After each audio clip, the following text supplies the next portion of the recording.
Hey everybody, welcome to episode number 517 of This Xbox Life. This show is titled Anthem, and you'll know why in a little bit, I think, maybe. Or you already know. One of the two. My name is Rob. I'm one of your hosts for tonight. I'm also known as Presar on the Xbox Live system. Did you hear my orb? I did. Did you have flashbacks? I thought it was mine, so I went and muted my phone. Oh. That's my text alert sound. You're muted. Yeah. Or not talking, one of the two. Yeah, I had some kind of feedback coming from somewhere. I wasn't sure if it was my phone or I think it was actually the speakers on the computer. But anyway, my name is Rob, also known as Presar, and that sultry voice that you heard, other than my sultry voice, is my good buddy Mark. Hey everybody, how you doing? Wingman 709 has landed. Yes, live and in effect. For the last time. Today. Yes. It's not a regular thing. I committed. I wanted to talk I'll probably come back after the Division 2, but yes, I'll just fly in for like those big games that I'm excited about and I want to talk about. Yeah. That's it. Then I'll fly off again for another or two. That sounds good. That's why you're the wingman. You fly in and out. It's right. Anyway, a couple quick things before we get rolling with the show. Make sure to listen to us live on Twitch, Mixer, and YouTube on Sundays at approximately 11 p.m. Eastern, 10 p.m. Central, 9 p.m. Mountain, 8 p.m. Pacific. I think that's right. Yeah. Yep. 11, 10, 9, 8. That's right. Also, we are not affiliated with Microsoft or the Xbox in any way. This is a show being done by fans for fans of the Microsoft Xbox.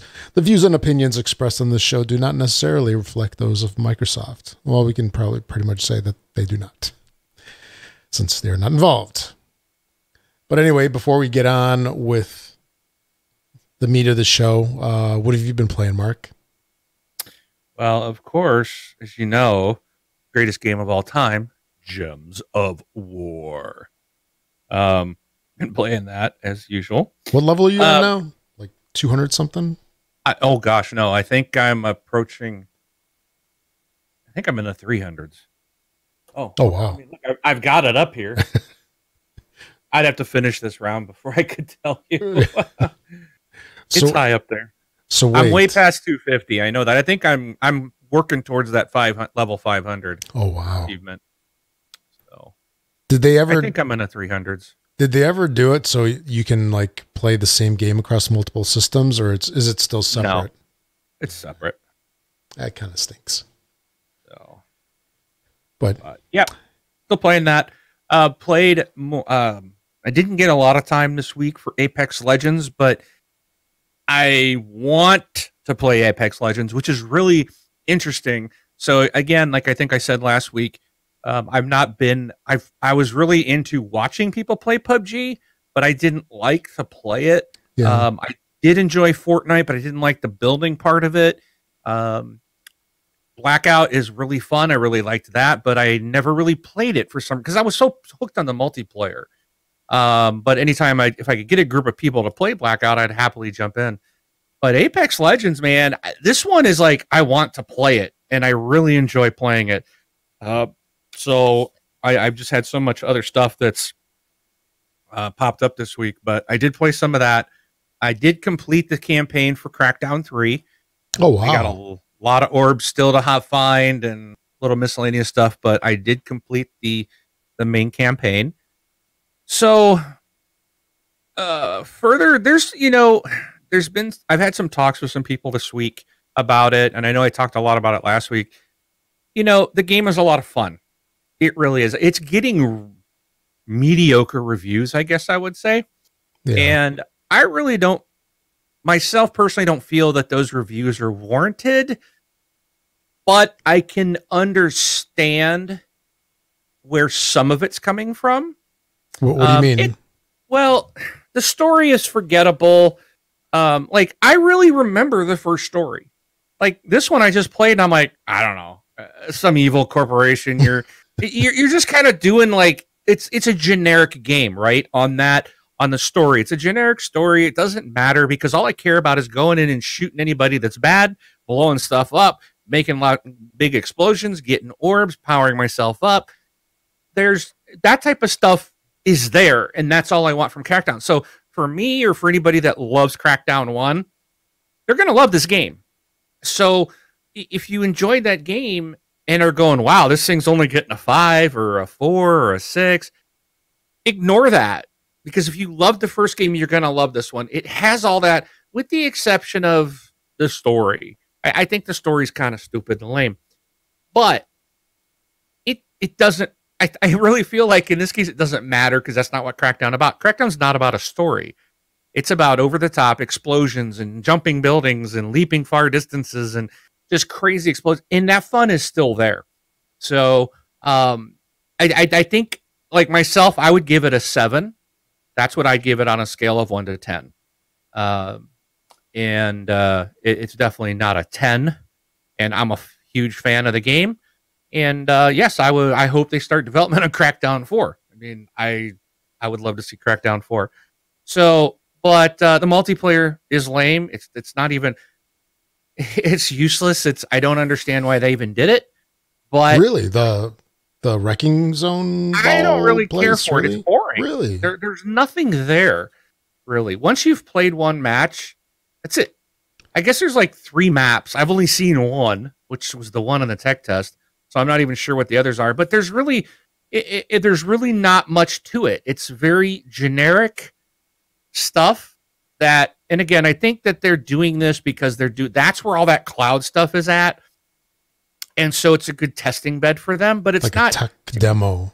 It is. It's more of like, how is this going to work? You know, and it's missing a lot of things that other multiplayer games have. So yeah, it's like a real letdown. It's not anything that like that multiplayer is going to be dead here pretty quick, I would say.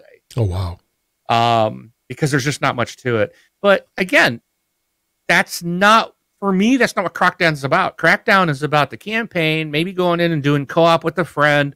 You know, it's and that type of stuff is there. So again, this game really kind of comes down to the people that want to play it. As I promised, Cat Flap, 1970. Yep. I think. I did play more Far Cry New Dawn. And the whole time I'm playing this, I'm trying to think of his questions.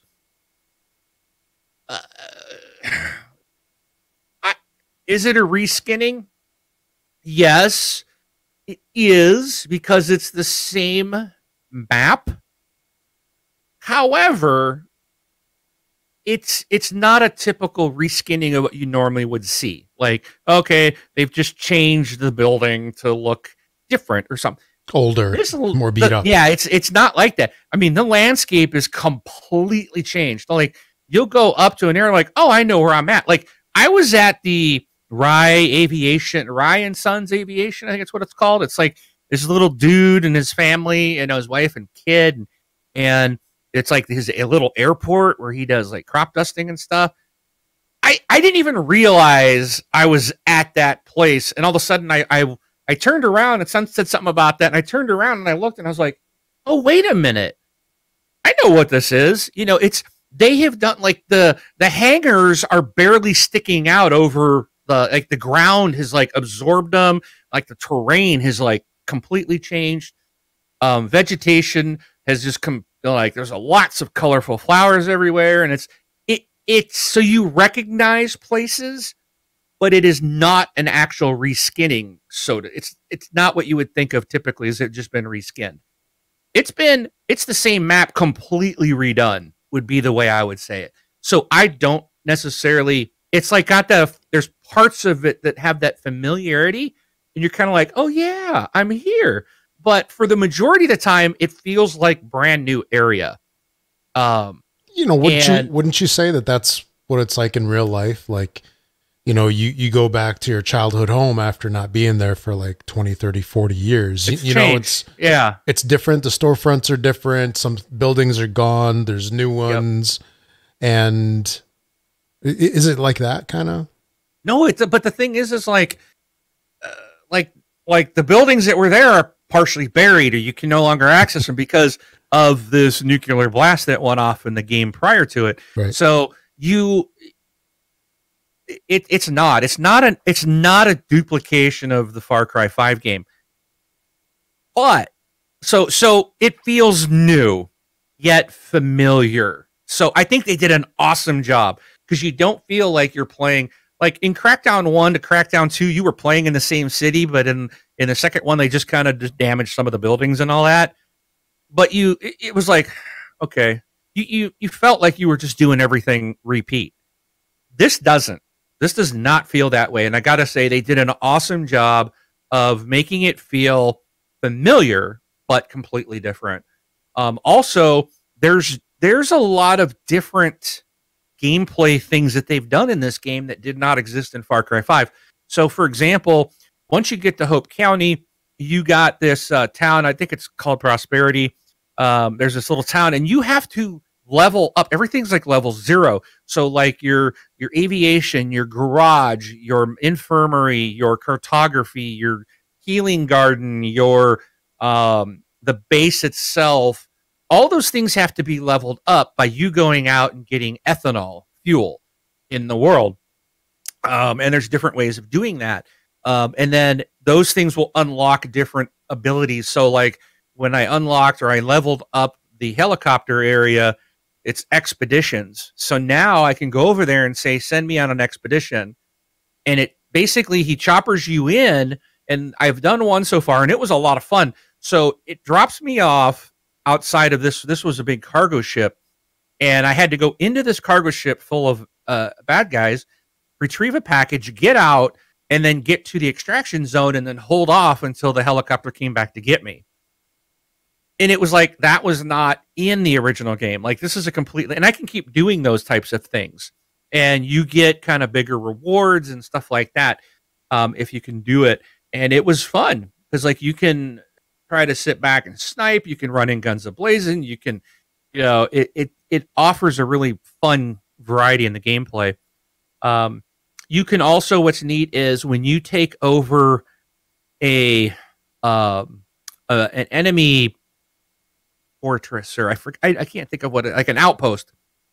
So you take over their outpost and you get points, you get rewards for it, but you can reset that right then and there and replay it, but it's going to be harder, but your rewards will be bigger. So I did that on the first one, and it puts you like right outside of it and basically resets it.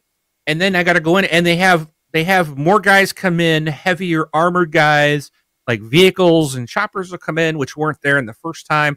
And if you can take that out, then you get, again, you capture it again, but you get a bigger reward for it. So it's really neat. And then you can do it again and make it harder. So there's a lot of really neat stuff in there like that. So, you know, so that part of it, like the gameplay is, they didn't just tack on. They really, actually, there is a game here and they've got new stuff in it, which is really cool. Now with the story, I am convinced what I didn't say last week, and I'm not going to say it this week, because if you have not played Far Cry 5, if you haven't played that game, you're going to not understand a lot of stuff that happens in this game. You will meet people from Far Cry 5. Some which were like, whoa, like I wasn't expecting some of the stuff that I'm seeing in the story, some of the people. And I'm convinced now at this point that where I think the game is going, I think that's going to happen. And I can't say anymore because I don't want to spoil anything. And I could be completely wrong, but it has to do with the antagonist from Far Cry 5. So that I believe is going to somehow that's going to be confronted again, is all I'm going to say. I really feel that that's happening, but it's really neat because it's like, I don't know what's happening because this game has a different antagonist altogether. And it's like, wait a minute. And some of the talk is, well, we need to go talk to the antagonist from the other game. And they're like, what? No way. So you hear about Peggy's, you hear about Joseph Seed, you hear about, what all kind of happened in that area before the nukes went off. So I'm very curious to get to the end game here to see what happens in the story. I would recommend playing Far Cry 5 if you plan to play New Dawn. I really do at this point. Play it all the way through to the end? Yes, I would play that full story. Mm-hmm. You're going to need to play the full story. Otherwise, I think they're going to bleed into each other. I think we're going to have a little full circle coming back.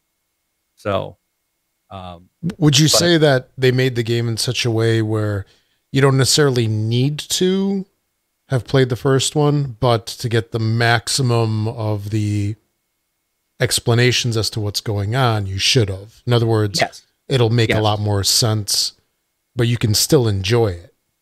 Yeah, you can come in, you can play this, you can enjoy it. But I think if this goes where I think it's going, then there's a good chance that the ending will really probably make no sense. Again, I haven't been to the ending. I'm not sure what it's going to be like. I'm not sure if what I'm thinking is going to happen, but there's conversations going on in the game that, like, if you didn't play the first game, you'd really have no idea what's going on or why it's such a big deal of what's happening and what's being said. Because it's like when I first heard it, I was like, whoa, what?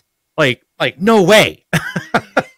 Yes. So, so you're going to miss that if you don't play Far Cry 5. I think it would completely diminish, and you'd probably come through this one as like, okay, whatever. What was the big deal? But someone who's played Far Cry 5 would be like, whoa, mind blown. I'm really excited to see if how this is going to play out. Because again, I think this one's going to go a way that I wasn't expecting when I got the game. So put it that way. Okay. We shall see. And then lastly, I've been playing Anthem this week.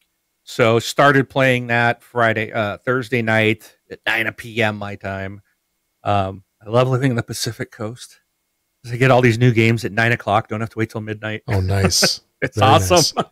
I can get 3 hours in, and it's like I'm going to bed at midnight when everybody else is like, it's 3 a.m. when I finished after 3 hours. So, but actually, you want to talk about this one later on with the rest of the stories? Okay. Yeah. That's the last thing that I had for what I played. So, okay. And then for me, I've been doing my usual jam of Fortnite Save the World. And I'm on the Canny Valley storyline about 2/3 of the way through. So for Storm Shield 5, I spent 4.5 hours-ish sort of building my defenses. I don't know why, but lately, particularly in Canny Valley, whenever I go into the Storm Shield defense missions, I don't get anybody to help. I don't know if it's just a problem with the matchmaking system that they have, but even when I ask for, to find help to help me with the mission, nobody comes. So I've been basically building everything, trapping everything like crazy, all the different directions. You can get these images online that shows you where all the spawn points are. So when you put your amplifier down, you basically know, well, okay, so this is blocking off these over here. So now I'm going to be attacked from this direction and this direction. And I just trapped the heck out of everything. And then after that, I didn't have all my materials to build all my traps. So then I spent some time farming after like those 4 hours of building and all that good stuff. So I found that as part of the Fortnite event, I got the Ice Queen. She is, I believe she's a mythic hero. She is just amazing. If you play any Save the World, she's just amazing for farming because she's got that oh, I forgot what it's called. It's the punch that just kind of blasts through things, and she can go 2.5 tiles. So you can, if you line things up, you can sometimes smash like through 2 or 3 cars, a whole bunch of rocks. And I also found out that for materials other than, like the tech stuff, like the mechanical parts and everything, when you're dealing just with wood, rock, and the metal, for metal, the best thing to go after really is, what the heck was it? It was cars, I believe. Cars and so forth. For bricks, it's in the desert maps, the big rocks that they have, like the big standing rocks, whatever they're called. And then wood is actually trees. So it's actually not that productive to go after buildings, which I did a lot in the past. So I spent a whole bunch of time just tearing through all different maps on private mode, just basically destroying everything with her. And her cooldown for that fist punch thing is actually really short. It's only like 1 or 2 seconds. So I'll blast through a couple of things. By the time I get to the next thing, the cooldown already ended, and then I can just go through the next thing. And I'm also struggling with the mechanical parts, which look like disc brakes. And I found that the best source for those is stuff on roofs and parking meters. So I go through the city maps. It's interesting how you have to find where all this stuff is. But I never seem to have enough of those just because I do so many traps. But I did play it this morning, finally. And I made it on the first try by myself, as usual. And it's a good time. It's a good time. Let me know. I mean, I haven't played it in a long time, but I would certainly join you and help you out. Of course, you're probably so far leveled ahead of me. Yeah, I'm level 82 right now. I don't know how. He was. How high? Actually, it's where our roles are flipped. In Gems of War, you're annihilating me, and vice versa here in Save the World. Yeah. But and I'm at level 433 in Gems of War. Holy smokes. Nice. Oh. That's a lot of gems. That's a lot of wars. A lot of cards, yeah. But I gotta fire that thing up. Again, I haven't played it in a while. But yeah, Fortnite Save the World, a lot of time this weekend. And then also it's nearing the end of the Fortnite Battle Royale Battle Pass. So that's ending this week. I think it's ending on the 27th or 28th. So it's either ending Wednesday or Thursday. And I've been going through that a little bit, trying to get my challenges. It's the same thing like every season for the last couple seasons, where I really don't play it because I'm playing Save the World all the time. And then all of a sudden, like in the last week, I'm just cramming, trying to get the missions in or the challenges in. And what's cool, at least I think it's cool. What's cool this particular season is, thank you, Apex Legends. And that's my assumption at least. But you've done like a whole bunch of stuff to try to lure people away from Apex Legends. And in part, they have these overtime challenges where if you complete 13 of the 20 overtime challenges, you actually get the next season battle pass for free. So you don't have to spend 950 V-Bucks, which is the equivalent of $9.50. You don't have to spend that on the actual battle pass itself. So yeah, that's kind of cool. So for me, that means I can just use it for llamas, loot llamas in Save the World.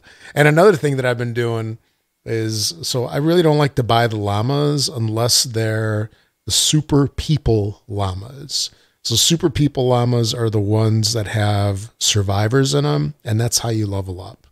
Okay. Getting heroes, getting weapons, I mean, don't need that really. But super people llamas are where it's at, but they don't happen very often. And when they do, they're like 1,000 V-Bucks. So I try to save up for it.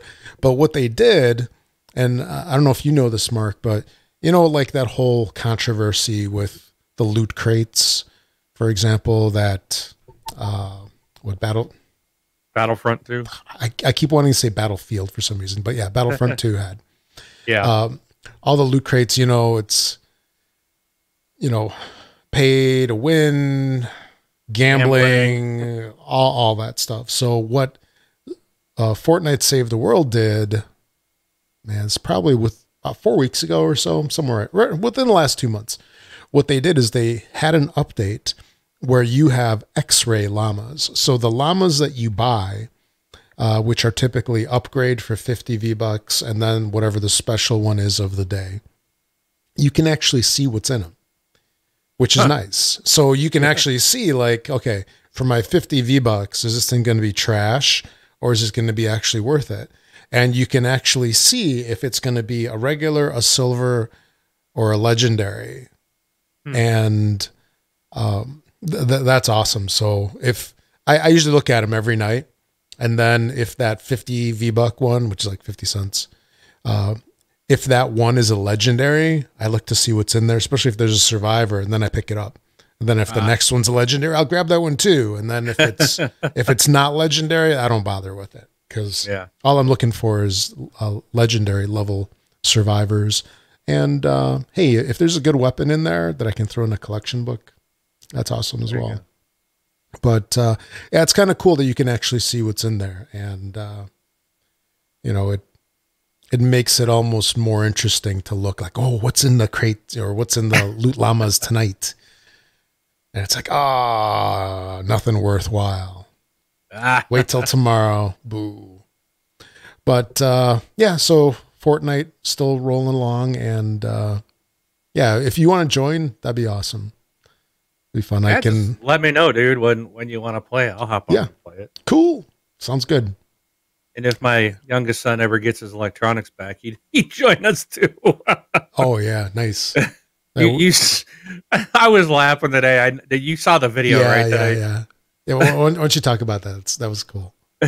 So my youngest son is 11. He loves Fortnite, and he got in trouble the other day. Yeah. So we took his electronics away from him. Boo. So he comes to me before we leave for church today, and he brings out all these little papers, and he's like, "Look, so this is me on the battle bus," and he drew a picture of the bus and him in the back. He's like, "This is me jumping out," and then he lays the next one down, and it was like, I don't remember which one it was, but he had like, here's a supply crate, here's a loot llama, he's like, and he drew, and then he's like, here's what I got from the loot llama, and then he drew all these weapons, and then he wrote on them like, this one's purple, this one's gold, this one's blue, and then then he's like, then here's a picture of me fighting with someone, and then here's my victory royale. He had it all out like what do you call those? Like when they do a movie and they're kind of yeah, I know what you're talking about. Like a storyboard, right? Yeah. He basically storyboarded his, and he's like, I win. He goes, so I can still play, and he's like, I win every time. So I'm like, okay, you got to do that one more time, and I videoed it, and I had to send that to Rob, because I'm like, Rob will get a kick out of this. And then, of course, what did you say at the end? It's like, then what do you do after you win or something like that? Oh yeah, what dance are you gonna do? And then he starts doing some dances. Yeah, he was doing the floss, I think. So it's funny. That was cute. Yeah. But yeah, he still loves the game. I'm not gonna keep him from playing Fortnite. No. I just thought that was ingenious that I'm like, okay, I'll draw it out and play it this way. No, he played it old school, analog version. That was awesome. Yeah, it must have taken him a while to do that. That was probably at least an hour or two. He does that stuff all the time, though. He's constantly drawing and doing stuff like that. So it didn't surprise me, but I thought it was really funny, because it was just like each step of the way. Here's me jumping out of the bus. Here's me. Do you have his glider in there? I think he had his glider. Like, this was me gliding down, and then this is, and it was really neat. It was very cute. So. So So, but yeah, Fortnite, both flavors.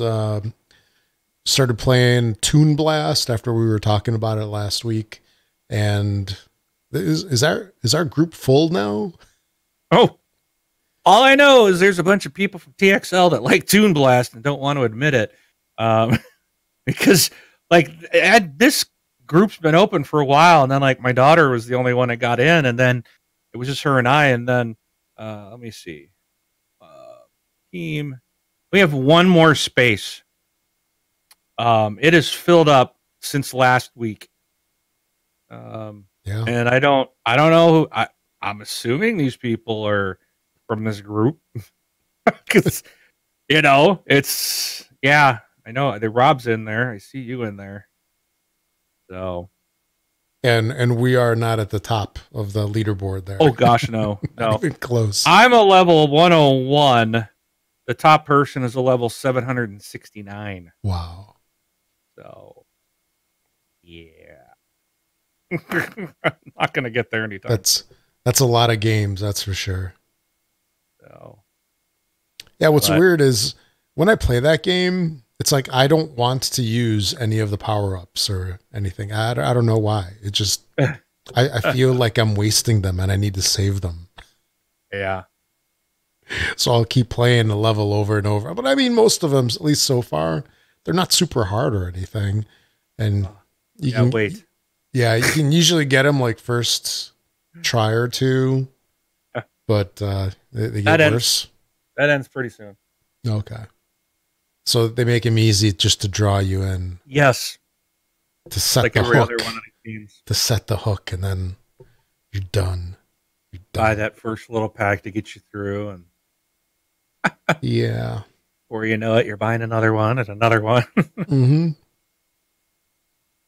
And then I think I mentioned Idle Miner. Yeah, that one's gonna get uninstalled. That one's like, I mean, it's sort of satisfying, but not really, because it's just never ending. It's like, it's like none of these are though. Yeah, these games are just meant to keep going, to keep sucking money out of your pocket. Yeah. I guess as being a gamer, you have games that are a little more satisfying. You know what I mean? Just whether it's a good story or whatever, and they usually have like some kind of finite ending of the story at least, and you can keep going to get, like if you want to collect orbs or whatever it is that's collected in the game, you can do those if you want, but a lot of these games are just. They're never ending. Never. And it's not even like, like Pac-Man, for example. I don't think that game ever had an end, but the end was until you couldn't play it anymore. You know what I mean? But these games not only don't have an end, but you can technically play them forever. Yeah. Well, that's what they want. That endless cycle. Yeah. I bet there's still people playing Farmville. Oh, I'm sure. There's probably several versions of Farmville later now. Yeah. Oh yeah. Yeah. But and a lot of these games like Toon Blast is just it's a different version of like 800 games that came before it. Yeah. Like you said, Collapse, and to me it's very much like Candy. To me it reminds me of Candy Crush Saga. That's exactly what, but I like the way they've I don't know. I like it better. It just seems a little, I don't know, cutie version. I don't know what that even means. Cartoony. I like it. It feels very Disney-like. Yeah. So, or Warner Brothers, I guess that's more what I'm thinking of. But I don't know. I like it. Yeah. No, I get it. There's an appeal to it, but I find myself kind of going through it like mechanically, just like level. Yeah. Do you know what I mean? It's just I'm just going through the motions, whereas like Clash Royale, that's different. It's because that one's full of anxiety. See, and I feel like I'm just going through the motions on that one. So, well, you got to mix up your. But and that's what you said. I still don't want to do it. Yeah. Oh, I had a couple I had to stop playing today. I played like 2 or 3. And, you know, one thing that's really irritating me is you get these people, you play against them, and then they really don't say anything until the end. Like, let's say if they just barely win or you really goof something and then they win and then they start doing like the crying, you know what I mean? Like dude, I turned that off, dude. Yeah. I could, that irritated the crap out of me. It would anger me. Like, why is this making me angry? Like, okay, so you won. Whoop de freaking do. And they're acting like that. Mm-hmm. Oh, I can't. I had to turn it off, man. So I don't see any of that garbage. Because it made me so mad. I was like, oh. Because, I mean, I'm a good sport about it. You know, like if somebody like wins, you know, I'll say like well played. Or even if I win, I say like good game, well played. Yeah. And then these people are like, ugh. Now I have done it on a number of occasions. Oh, there you go. There you go. And that's because they start doing it during the game. Go. Yeah. Yeah. And then if I annihilate them, then I just keep spamming like the crying, just like to get them back. And it's like, all right. Yeah. You know, you thought you were like hot stuff. Well, you turned out you suck. Yeah. But, oh boy, it's super windy outside. We've got like 60-mile-an-hour gusts. I don't think it's being picked up on the microphone here, but it sounded like somebody's garbage can was sliding down the street or something. Something was definitely moving. But yeah, Windy City. Yeah. And then so then I played a little bit more of the Star Trek game, and then that Star Trek Fleet Command. Yeah, it's okay. I don't know how much longer I'm going to be doing it. There's an annoying thing about it, really, where I'll send my ship somewhere, and it takes a couple minutes because you're waiting for it to like warp from system to system, and then I'll forget about it. And then I get the notification, you've been attacked, which usually means you've been attacked and your ship's been destroyed. So now you got to recall it and repair it. So that happened like a couple times this weekend. It was very annoying. But just because of that, I'm finding myself sending my ship out less if I'm not like actually actively doing something where I can play the game. Right. So I won't send my ship out. I'll just go through and I'll check my stuff, and then I'll upgrade whatever I can, and then I'll exit the game. But you know, that's another one where the fun is sort of the upgrades and leveling up, but the gameplay itself, I don't know. But we shall see. And I think that's it. All right. I think. Yeah, that's it.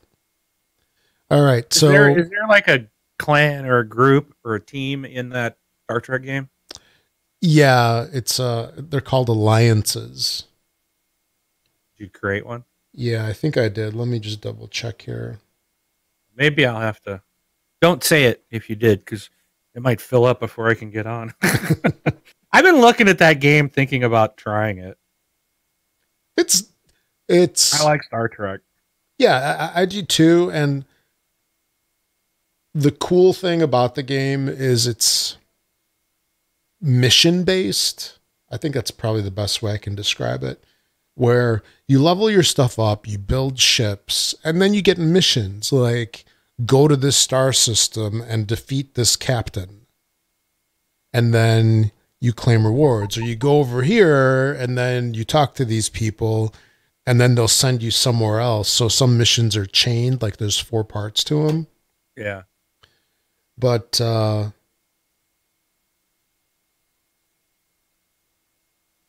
yeah, there's a clan. I don't know how many people can go into here. You can text me the name later. Especially if I got to get to a certain level before I can join. Yeah, you can go in fairly quickly. There's one other person in it. Okay. Yeah, but if you announce it on the show, it'll be filled up. Yeah. I'll send you what it is, and then I'll announce it on the show the following next week. There you go. But yeah, it's okay. It's okay. All right. I'll check and yeah, that's it. So a couple quick things. You can support us on Patreon by going to thesxboxlife.com/Patreon. You can support us with as little as $1 a month.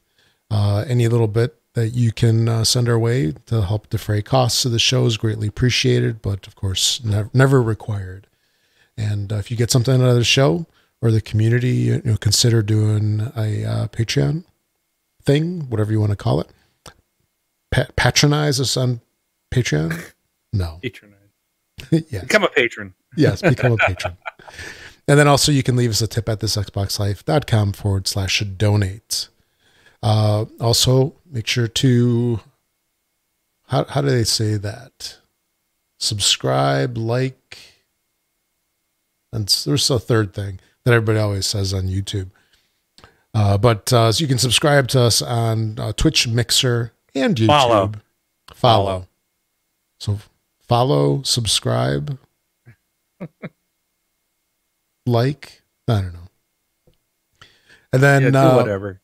And then there was it was brought up in the Facebook group this week that there was an issue on the website with the Amazon links.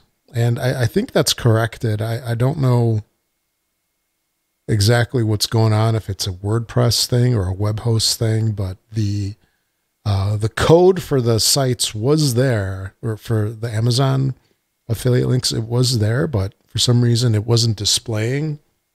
And I don't think it was an ad block issue or something like that. But anyway, I've recreated those links. So they're just like static links. They're not like the big pictures, which don't show up for some reason.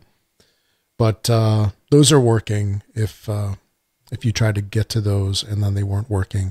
The ones, of course, on the Facebook group at the top of the group are there as usual. So, alrighty, on to the topics for the week. So I've got 4 quick things. Not a whole lot of news this week. Just a lot of gaming in the past week, right? Yeah. And just a couple quick things here, which I will mention. First off, E3 is just around the corner. It is like 3 months away. Is that right? Yeah, March, June. April, May, 3.5 months. It's going to be here before we know it. Because I remember like back when the Xbox One was supposed to come out, it seemed like it was so far away, and then it's like, boom, it's releasing. It comes up quick. Yeah, yeah. And so here we've got 3.5 months for E3, and there's been a bunch of rumors that have been going on. I don't know if you've heard any of them, or if you've paid attention to any of them. And I don't know if I think I know what you're talking about, but I don't know, because I don't even watch or pay attention to the gaming news anymore. Yeah. So you got to keep me updated on this. So okay. So there's been some chatter this is from a French gaming news site called, I never took French, so I'm probably going to butcher this, but it's called Joe Video. I think that's, I know that means games or game. So it's like game video. Okay. Translated. Because I know that word from, there's a French board game site called Boîte de Jeu, which is like box of games, I think. And I probably didn't pronounce, they don't pronounce like T's either. It's probably like Bois de Jeu or something. Yeah. But anyway, they had an article this past week, which basically says that Microsoft is planning to discuss its next gen Xbox lineup at E3. And we've heard a little bit about this in the past, I think over the past couple of weeks. But there was one thing that was interesting to me about this was that they're likely to announce two separate Xboxes, similar to what we have now. And, we've been hearing a lot about what Scarlet and then Anaconda, I think is what it is, right? I don't remember the names. I wouldn't be surprised. Yeah. 3 pieces of hardware, to be honest. Well, actually, yeah, I guess there could be 3 then. But basically what they were saying here was they're looking to repeat the current environment that they've got, where they have a premium Xbox, there's a regular Xbox, and we have the supposed Scarlet, which is like the streaming box, right? Yeah. When these come out is still up in the air. I wouldn't be surprised if they... Yeah, I wouldn't be surprised if they're going to be coming out next year, because they teased Project Natal, right? When that was going to be coming out, and then it was out 18 months later. So hopefully... Yeah, but I think a console is going to be a lot harder to get out that quick. What, in 18 months? Yeah. Well, I would think so. I mean, the X has only been out for what? Year and a half? If that? Yeah, I mean, the X is a powerful system, but it's an upgrade of the same platform. You know what I mean? It's basically... What? Would the X become the base model? No, I think that they're going to have a repeat of what they have now, where there is a next gen Xbox. We'll say that it's the cost reduced for the masses. Right. And then there'll be the upgraded one. What it has, I don't know, 8K. I don't know what else at this time that you could have. Maybe VR. I don't think they're going to do something. VR. Yeah. I really don't see that VR as part of their thing. Or it'll not really seem to show much interest in it. Yeah, or it'll be tied in with HoloLens and it'll cost $4,000. Jeez. I saw that posting from Jonathan. Yeah. Yeah, I watched some reviews of it or some articles on it. I mean, it's interesting. It's 2nd gen. Yeah. It's still a ways out, I think, before it's going to be for the consumers. But hey, in 15 years, right? At least they're doing something, unique. Yeah. They're not just following everybody else. So yeah, there was this video that I saw about the HoloLens where they were saying that they're positioning it really for the enterprise, for manufacturing, for, definitely not a consumer level thing. And, those are the places that can afford it. Yeah. And they're the ones that can benefit from it, doctors and so forth, rather than just an entertainment like system, which is what we would want it for. But what's interesting too is, so there was HoloLens and then there was Magic Leap. Do you remember that one?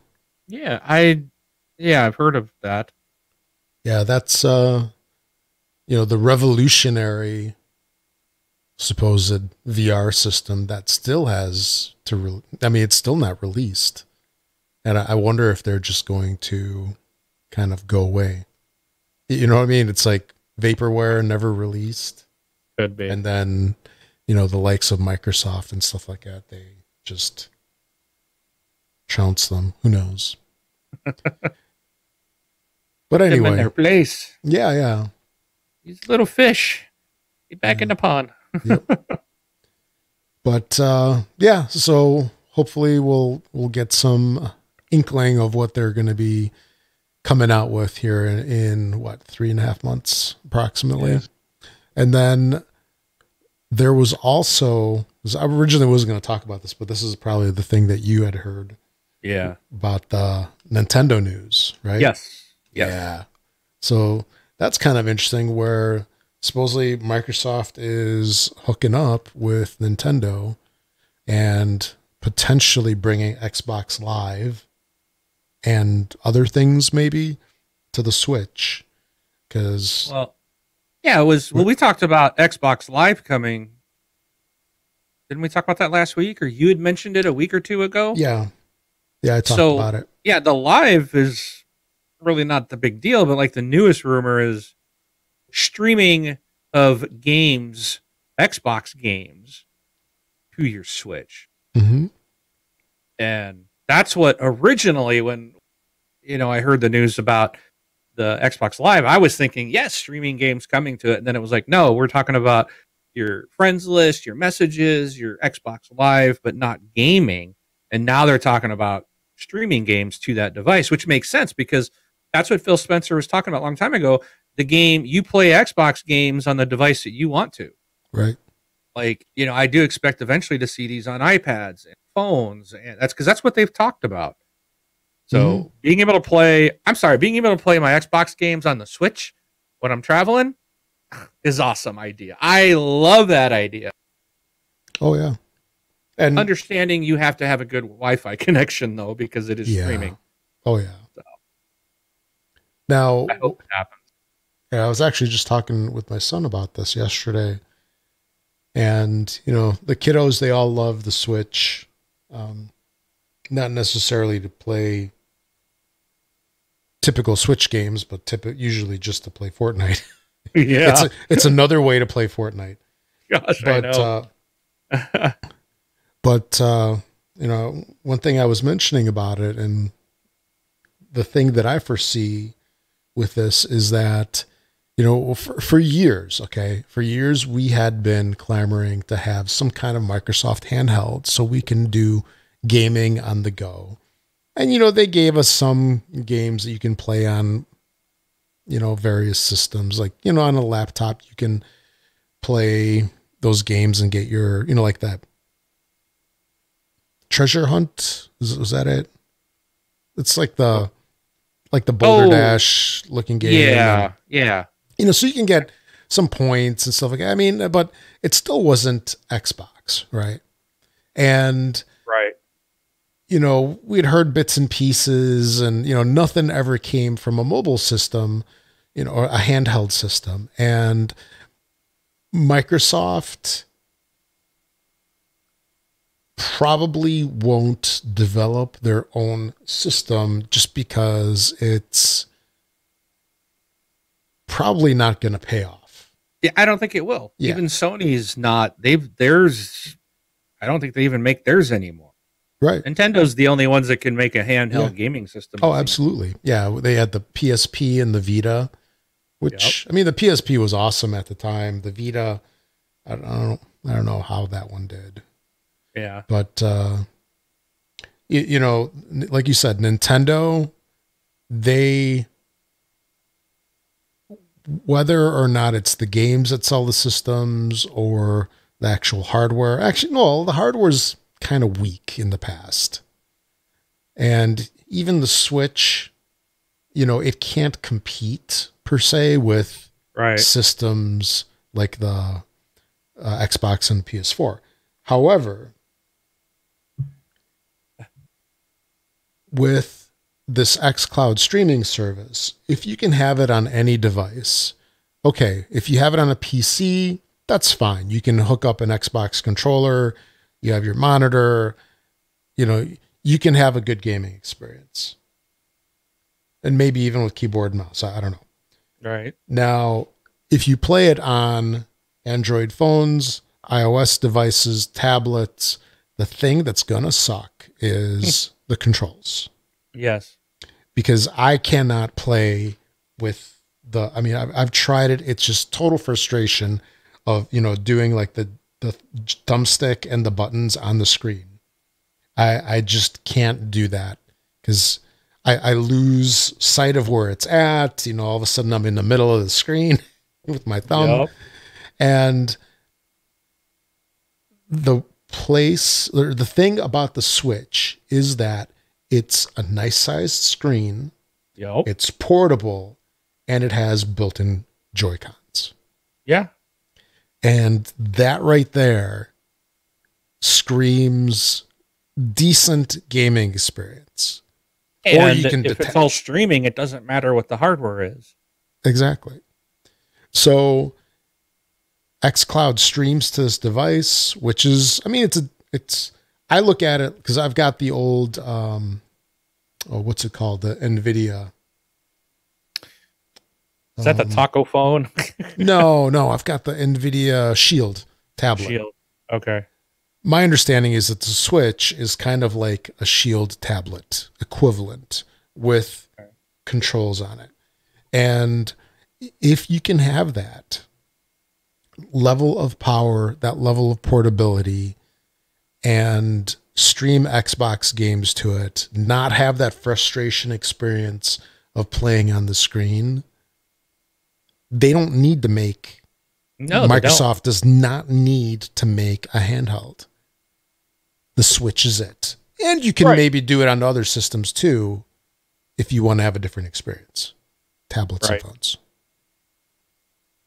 Well, and if you can, I mean, our controllers now have Bluetooth. You should be able to connect the controller up to like an iPad or to your phone, to your Android phone, your iPhone, because it's a Bluetooth device. Yeah. But I wouldn't want to play. I've got the iPhone 10s Max. I don't know what they call this freaking thing, but I still wouldn't want to have to play a game on the screen. It's too small. Yeah. But yeah, the Switch screen I think is adequate for a lot of stuff, and it's I could see a lot of Xbox gamers buying a Switch to be able to play Xbox games on the go. You know, that's a win for Nintendo, and now it's like, oh well, you've got the Nintendo store in front of you. They're gonna buy Nintendo games. You know, it just opens up the world for both parties, I think. I think it's a great partnership if they can do it. Yeah. So. And it would be interesting to see just what the backlash is going to be from the Sony camp on that. Yeah. But if it happens... Sony likes to go their own way, so yeah. They don't... they'll probably do some with EA, you know. Both those, like, they don't like to partner up with Microsoft, so. Yeah. But cool. I'm looking forward to E3 to see if we learn anything about it. Yeah, if Phil Spencer does his, dramatic got one more news thing for release. What's that? No, I'm saying that would be like, oh, yeah. Before we go, we got one more thing. Available now. No, well, he's like, and then Reggie walks out, from Nintendo, but Reggie's retiring. Yeah. But I think he's going to be retired before E3. But that would be cool to see Reggie Fils-Aimé come out with Phil Spencer. Yeah. And have a Switch in his hand and have him playing, or have him walk out playing freaking like Crackdown 3 on his Switch. Yeah. Hey, Phil, I was just playing Crackdown here. Well, what's up? Dude, the freaking place would go nuts. Because Nintendo is loved by just about everybody. I mean, even you and I, we don't have anything against Nintendo. No. Sony, yeah, probably, Yeah.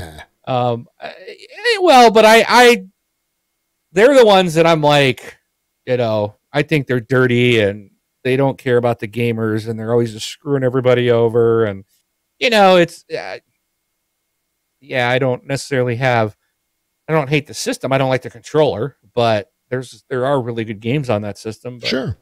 It's more of the people running the business, I think, are terrible. But yeah, it's like Nintendo's loved by everybody. Mm-hmm. That would just be like, oh my gosh, what a coup, Oh yeah. What a slap to the face in front of everybody else who's, and now we're also hearing like, I don't know what's the deal on the Atari box, if that's even going to come to fruition, but what Google's supposed to be announcing a gaming hardware now here before E3, and Apple might be getting into it. So it would be a nice combination of two video gaming giants, to help stave off all these potential new players that are coming. Mm-hmm.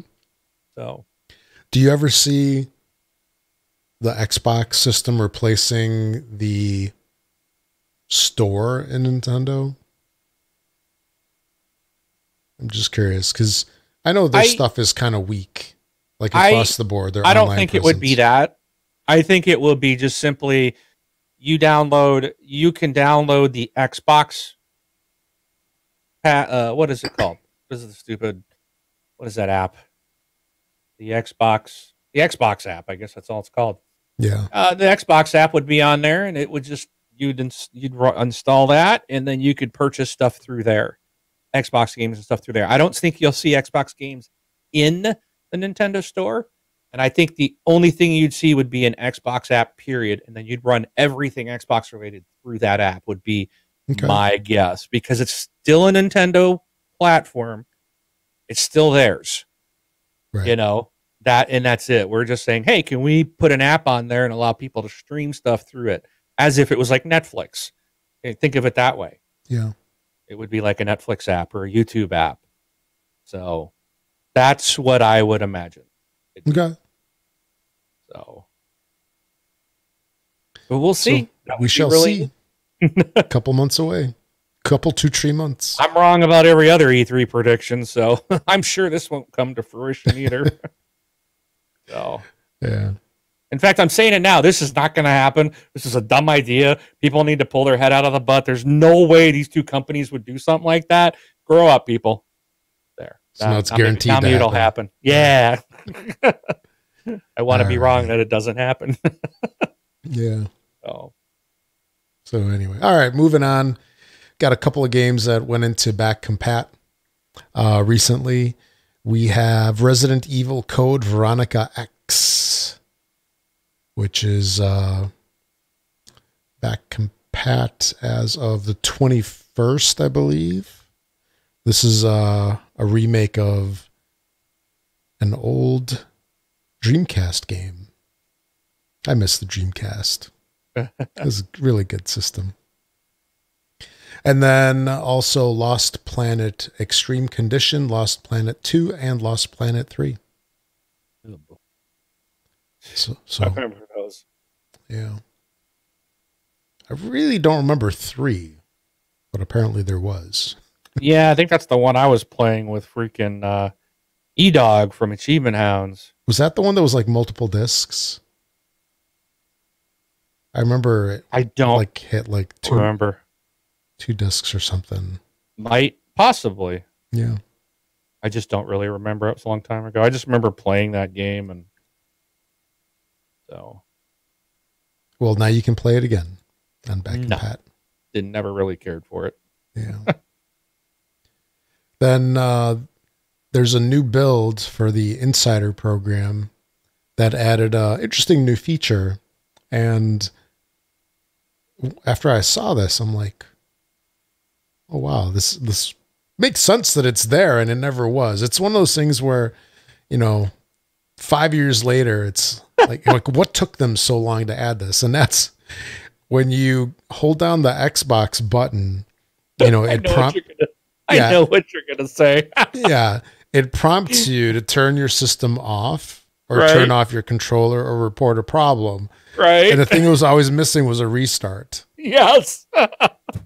So they finally added restart. I saw that the other day. My Xbox at the office is actually is still on the Insider program, and I was looking. All of a sudden, I was like, "Wait a minute!" And I cleared back to the home, and I went back to that, and I'm like, "When did this change?" And it's like, "Oh, well, that's nice. They finally put the restart button where it should be."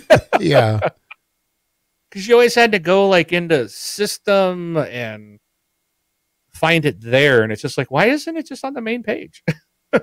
Well, I always just did turn it off, and if I needed to do a full restart, it was a 3-step process. Yeah, turn it off, pull the plug it back in. Actually, it's 4 steps. Turn it on. Did you see, and I know this is I got to share this. Did you see what I posted on Facebook? I think it was last night. Which about if I'm ever on life support. oh yeah, yes. So for all you out there that you guys will all relate to this, but especially if you're in IT, I posted this. I said, if I'm ever on life support, unplug me, then plug me back in. See if that works. Yeah. Oh, it just cracked me up when I saw that. For the record, I don't think it'll work. You never know. Maybe You for us never IT know. guys, the IT guys, it might bring us back. It might reboot us. Mm-hmm.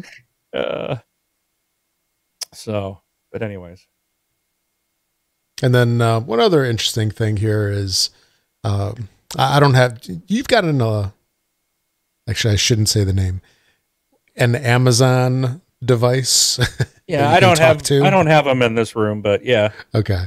So if you have that Amazon device that you can speak to, then Alexa. Oh, you're not supposed to say that. But there's a skill for the Xbox that the device can do, and you can give it commands now to pair controllers. So you can tell it, tell Xbox to pair my controller or start controller pairing. So that's kind of cool because I always personally, I always forget the order of, which button you're supposed to hit, and I always have to look it up. Because I occasionally move my controllers from system to system, but, then have to repair. Right. So that's kind of neat. And this 1904 update is going to be going to everybody in April. So right now it's in the alpha ring. Skip ahead. So, okay. And then the last thing also in the skip ahead is a new feature, again, which is kind of cool that they're giving us some things which years ago you couldn't do some of this stuff without hardware updates. Now they can do it. And that's they're upping the Dolby Atmos ante yet again by adding upmixing. And basically what that is it's some kind of programmatic way where they can turn non-Dolby Atmos sound into Dolby Atmos. Huh. I guess it's simulated sound, or I don't know what the best way to describe this is. But the cool thing about it is that it's actually a system that's designed by Dolby. So it's not them just trying to cram something together, but it's actually a Dolby upmixing technology. Nice. And, it'll improve immersion. And this is, I think if we're really using headphones or something like that, it doesn't help us all too much. I mean, are there headphones that have Dolby Atmos? Yeah. Or is it just? No, they do. Yeah. Okay. In fact, I'm wondering, I think the ones I have on, not these, but for mine. Yeah. I can't remember if it's just the window. What is that? The Windows Sonic, I think, is their kind of other version. Mm-hmm. But I'm going to look these up. I'm pretty sure there's. That's one thing I never quite understood of how they can do it. Because these headphones that I've got on right now, they're these HyperX. Mine have the Windows Sonic surround. Okay. But I'm pretty sure that there's stuff with. Because the thing I don't get is with these headphones, how do they have, these headphones are 7.1, but there's 2 speakers. It's how do you supposedly get 7.1 out of it? How do you get the directionality without being surrounded by the sound? It's some kind of simulation, but I don't think with headphones it'll probably sound as good as having the discrete speakers throughout the room. I don't know. I'm a gamer, not an audiophile, I guess. Yeah, I'm looking at. I'm sure that I know you can buy some of these that have that Dolby Atmos, but I think you got to Yeah. pay for it because it says these gaming headsets, at least from Turtle Beach, can all take advantage of Windows Sonic for headphones. Oh yeah, so the Turtle Beach, the ones I use, the Stealth 600s, they do take advantage of Windows Sonic for headphones, which is free, as well as Dolby Atmos for headphones, which is sold separately. So like, there's a crap ton of like, looks like the entire Turtle Beach line does. So, and I'm sure all the other major brands out there do too. But again, I think you got to pay For Atmos? for Atmos. Yes. Yeah, I think you have to purchase it in the store or something like that. Yeah. I remember messing with it a while back. There's a cost. Yeah. And then the games have to support it as well. So Yeah. it looks here like a couple that do support it are Assassin's Creed Origins, Metro Exodus, and Shadow of the Tomb Raider. So it's one of those things kind of like HDR, right? Yeah. Not every game has it, but the ones that do give you a little bit of a better experience. A big difference for HDR. Oh, yeah. Mm-hmm. Yeah. Yeah, I think HDR is more important than 4K, to be honest. So, Yeah. So actually here, wow, it's not too long of a list. So here's a list of games. Let's see how current this is. This is older. But it was updated. I don't know when the update was. But the games that they list here, actually it looks fairly recent because there's some new games on here. So Atmos games are currently Assassin's Creed Origins, Crackdown 3, Gears of War 4, Final Fantasy 15, Rise of the Tomb Raider, Super Lucky's Tale, For Honor, Forza Horizon 4, Shadow of the Tomb Raider, Resident Evil 2, and Metro Exodus. there's a couple out there. And it says that Battlefield 1, Overwatch, and Mass Effect Andromeda have Atmos on the PC. I'm not sure if they translate over to the Xbox as well. But yeah, so there's a couple there. And that's it. So one game that wasn't on that list is Anthem. What's that? You know what that is. Never heard of it. And Anthem recently did get a patch. It wasn't an Atmos patch, but it was an HDR patch, right? Did you hear about that? Yeah, they had a day one patch. Supposedly fixed a lot of stuff. So, game has been working good for me. I had no issues. Well, I did post right at 9:00 when the game went live Thursday night. It of course I couldn't connect. Typical. It was like server's not responding, and it wasn't whatever. Your internet. No, it was not. And then I tried it again, and I think I got a little further. I got to like hit the A button on the main menu to try to log in again, and like servers are down currently, blah blah blah. And I remember going, "Good job, EA, you did it again." And then it was like the third time it came up, and it was interesting. So what I noticed was the first time that I did it and it said it failed, it gave me like a 10-second countdown before I could hit it. Like, I actually put a timer in there so I couldn't just mash the A button. So cued you or something? No, it wasn't a cue. A delay? It was like a timeout. It was a delay from you being able to try to log in again. And then I hit it again when the 10 seconds was up, and it failed. And now it was a 20-second timer. So 20 seconds went by, then the A button became available to log in again.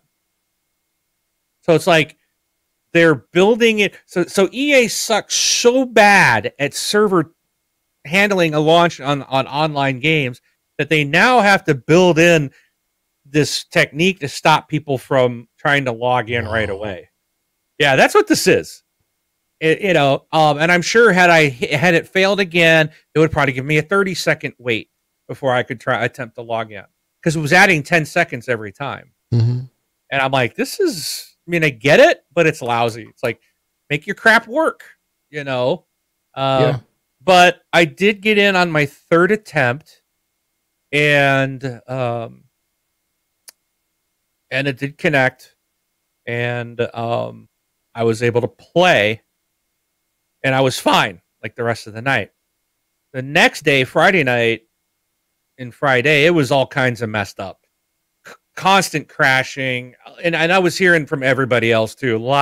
Everybody was crashing. They're like, I had no problems last night. Today it's just crashing and dropping to the desktop and getting us booted offline. And it was a mess on Friday.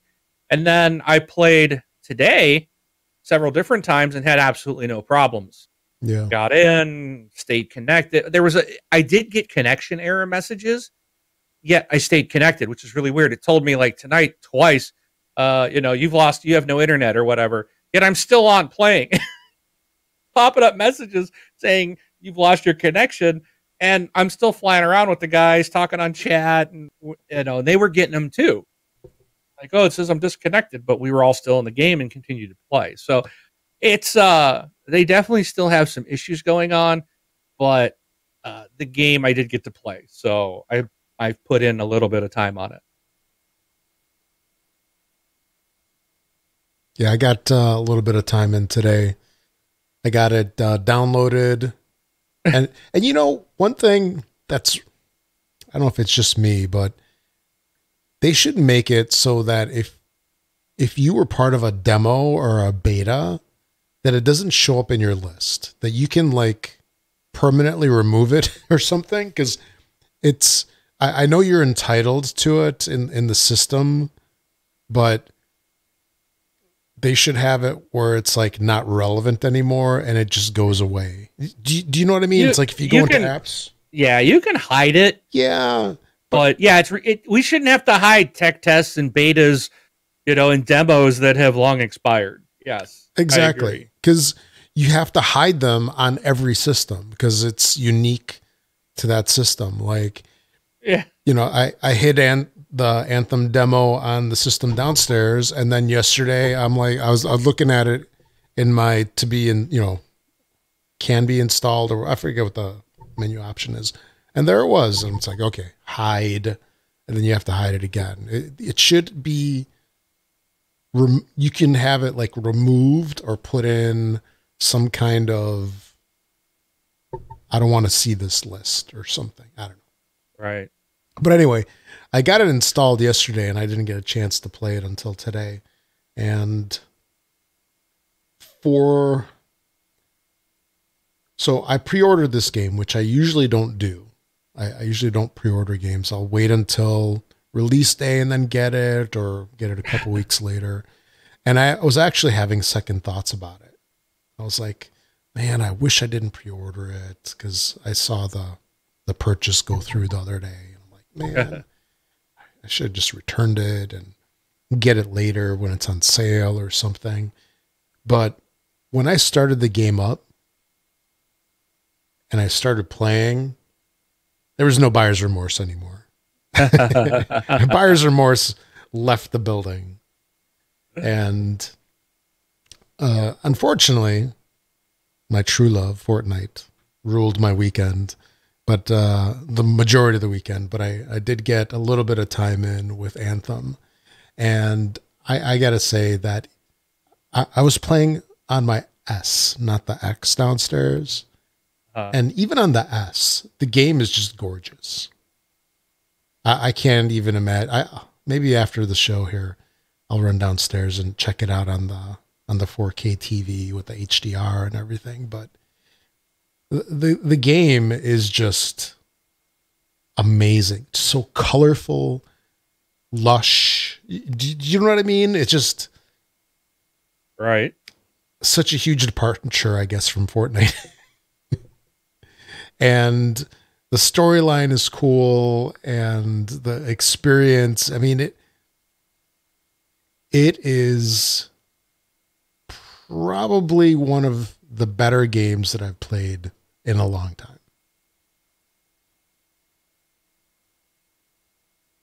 What are your thoughts? So, um, good question. Um, so when I first played it, I did right off the bat, like I thought the opening like intro and sequence and all that was just gorgeous, and I was like blown away just from the intro to the game. Um, I was just like, oh my gosh, this Is is that that awesome. movie that you were watching? Yes, Or, okay, yes, yeah. The intro cutscenes were just like incredible. Um, and playing the game the first night, I'm like, this is a lot of fun. I'm really enjoying this. Um, but and then again on Friday I played it, and my thoughts were on Friday I was like, my concern for this game is it's going to get old quick. Um, yeah. How much variability can they have? right. And then I started this weekend. They've got like free play, and I was doing a lot of free play today where we were going and doing challenges and like looking for gear and consumables and taking on these big titans and stuff, which are Mm-hmm. big giant dudes that are tough to Yeah. fight, Mm-hmm. and getting loot and stuff like that. And I'm like, oh, well, I'm like not even playing story stuff. I'm just running around. And now I know they've got strongholds, which I still haven't unlocked, which I think is going to be fun. I think they were talking about, and they're going to be really tough, and you're going to get some of the best loot in the best gear in the game from doing strongholds. Um, I I don't necessarily think it's like a raid, but I think it's going to be challenging. It might be more of like what I enjoy, like just going in and taking on some enemies, but not ridiculous. Like I hope it's not like a 4 or 5 hour deal, like Right. raids and like raids in Destiny can take forever, until you get so powered up and the sequence. But still, it's like I'm hoping it's more of just kind of a go in and just take on the AI type of thing. But Mm-hmm. there's a lot of different story missions. It's still my biggest concern is you spawn in to the world and you got to fly somewhere, and it's like you fly somewhere and then it's like, oh, you got to find this, and you wait for it to tell you which direction to go. So you fly there, Well, and with then those little waypoints. You might battle. Yeah, you do a little battle. You flip a switch or find something, and then it's like, oh, now you got to go somewhere else. You got to fly somewhere else, and you're doing the same thing. And so far on the like story missions, that's everything seems to be very similar. Um, and so I'm concerned that that's going to get old.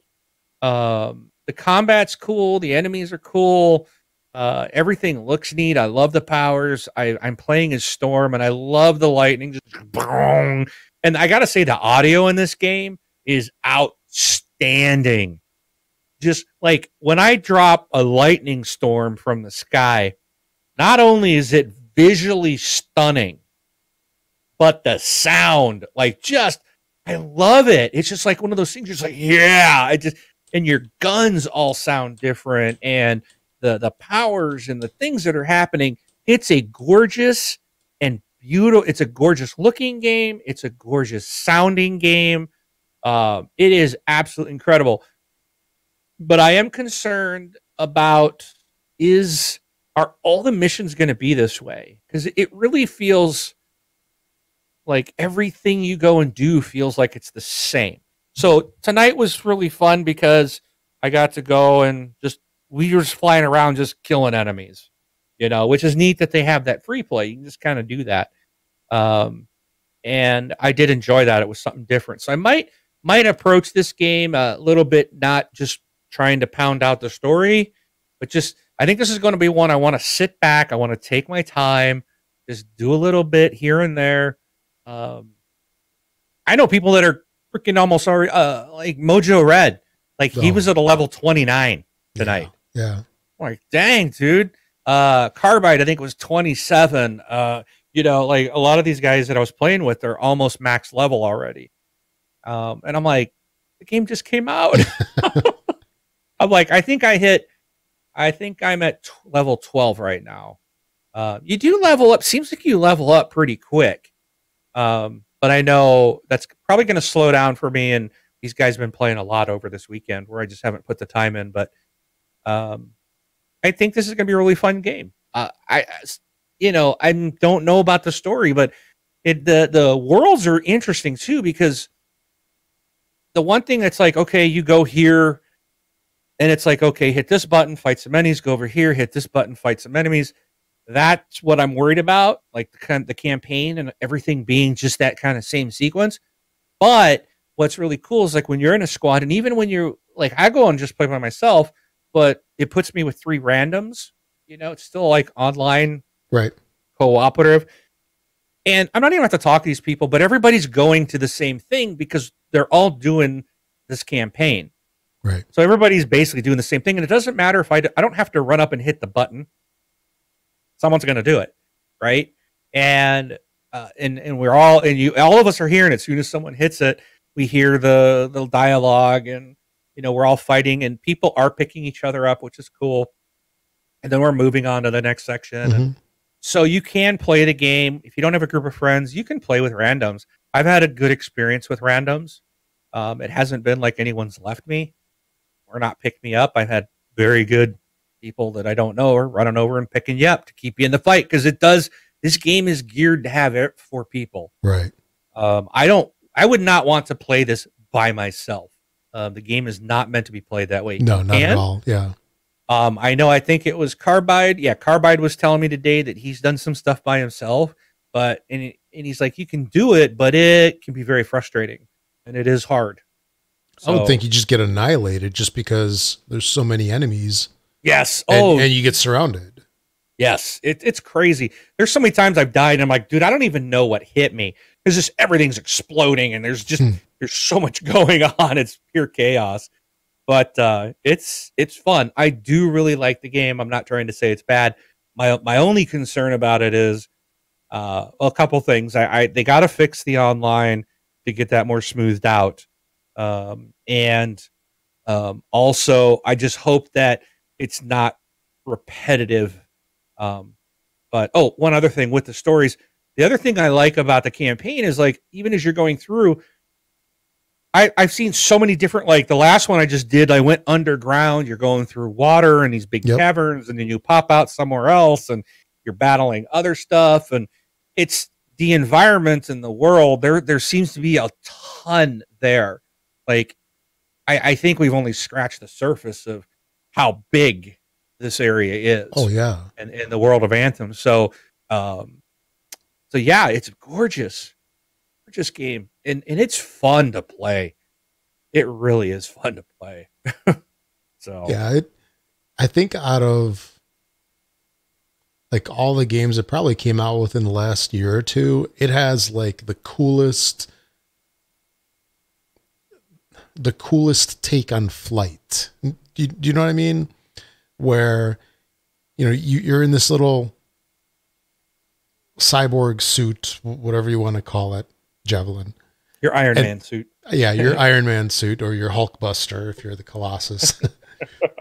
But, just where it's like height doesn't matter, really. Right. Anywhere that you see on the map, you can get there. Water, go into it. It's like the world is open to you. And in a lot of games, like if you're up really high, you're like, whoa, like Mirror's Edge. I don't like heights personally. Right. I don't like heights when I'm not in something. I'm fine in an airplane or in a building, but if I'm at a ledge, no likey. But in this game, if there's like a big drop, who cares? Just jump off of it and fly. Yeah. Something's rolling down the street again. Or Hopefully it's not my shutters or my roof shingles. your car. Yeah. Or my neighbor's garbage can slamming into my car. But, it's got such a wonderful take on flying, and it's seamless, and it's like jump and then whoosh, you just take off. Yeah. And the environment it just reminds me so much of Avatar. Remember that movie from, I don't know, 5-6 years ago? It's a good movie. Yeah. It almost feels like you're in Avatar in a suit. Futuristic. You don't know what all this tech is about. It's very alluring. It's just very cool. I think extremely well done. And with, I can see what you're saying there about the sameness of the missions. And like in Fortnite Save the World, you're basically going through the same missions. There's a little bit of variability. Like, the maps are different, but it's a desert biome. And in this mission, like the one that I just ran earlier this evening, you have to smash clocks and collect pieces of clocks to bring him back to Ray so she can assemble something. And, in the game before, I was looking for something else in similar maps. It's samey, but it's different in a way where you don't necessarily care too much, and it's still interesting. And I wonder if they can do that kind of thing, because technically, if you're in a base, like your neighborhood, if you're leaving your home base and you're going out in different directions from your home, you're going to get used to the neighborhood. Not everything is going to be new, right? So, I could see it being where it's like, okay, you need to go from the base to Tarsus or whatever to, that waypoint over there, and you need to collect that thing and then come back. And then the next mission, you're going to get something else in a different fork off the same path, and you're going to get to know your surroundings. And right.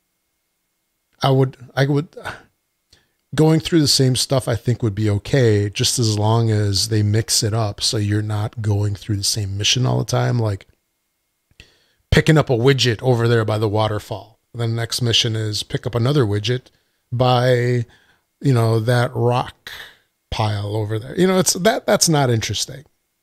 Right. But if they keep mixing it up, even though if it's the same place, the same geography, that can work. And yeah, I wonder if they'll do you know what the deal is with like future DLC on this one? I don't remember. Whoops, wrong game. I'm looking it up because there was, what's it called? Call it one or Act One, I think is what I'm calling it. It's not a season pass. Trying to find, because they have I just looked it up. They have a 90-day roadmap. Yeah, that's the thing I'm looking for. Roadmap. So I think that what they call it, like Act One or something like that, or here it is.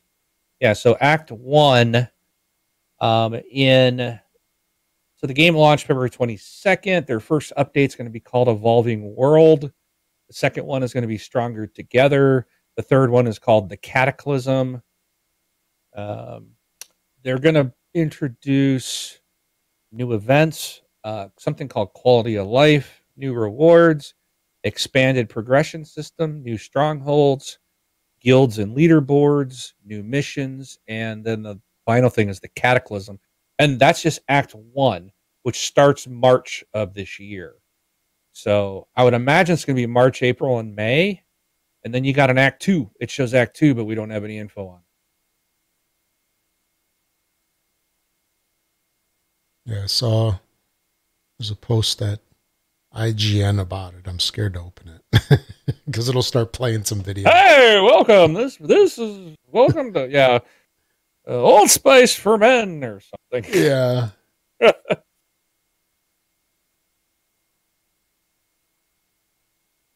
So I'm trying to find the.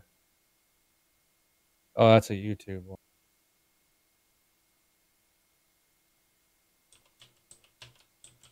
But yeah, it's they're definitely going to have some uh post launch content. So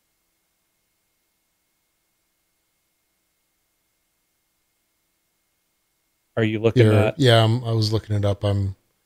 just I mute the was site? anxiously waiting to see. Nah, I'm not going to IGN.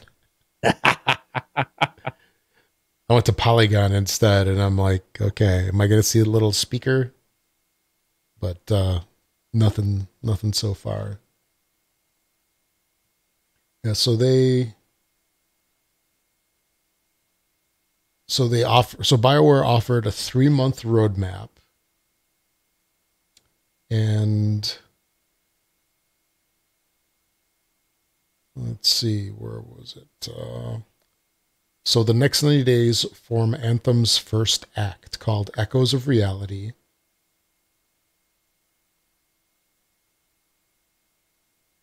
It says a lot of this roadmap is flagged Cortex locked. But here are the highlights. Things kick off next week in 3 in-world events and continue with a series of March updates called Evolving World. These will bring back 2 of the 3 events, There Be Giants and Outlaw Outrage, while also offering new cosmetics items and the first phase of Anthem's legendary missions. In April, Stronger Together, that's about enhancing interaction and competition in multiplayer. That means a new stronghold, a weekly stronghold challenge, leaderboards, and guild support. In March, that begins phase 2 of the legendary missions and a new progression system plus 7 free play events. And then in May, Cataclysm starts, bringing another free play event, new missions, and rewards. There are locked spaces for Acts 2 and 3, suggesting they will close out the last 180 days of 2019. So it looks like they will be expanding it.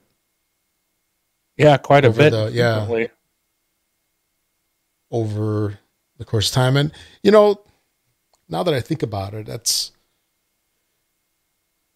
that's a good way to,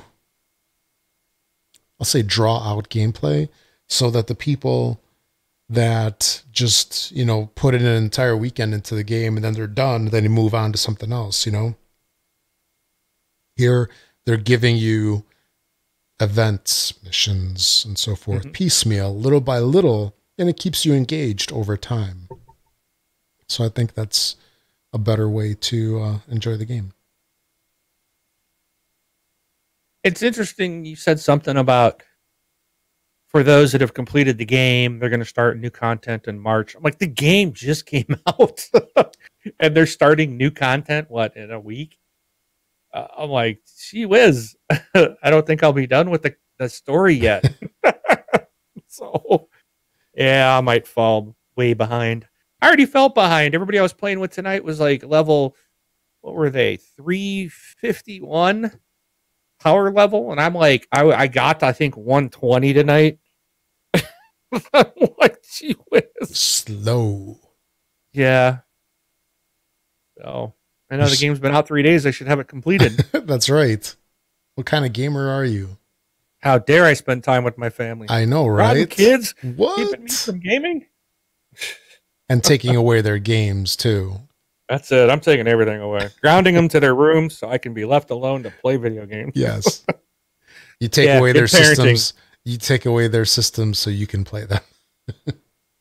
Or I just need to get them like, look, when dad goes to bed, You can play the Xbox on his account. 3 of you can rotate shifts throughout the night. Keep me going. Keep my characters going. Yeah. Keep my achievements. Get me leveled up. Okay. Yeah. You have a plan. Okay. I want you to focus on this game, and I want you to get me this high in the next week.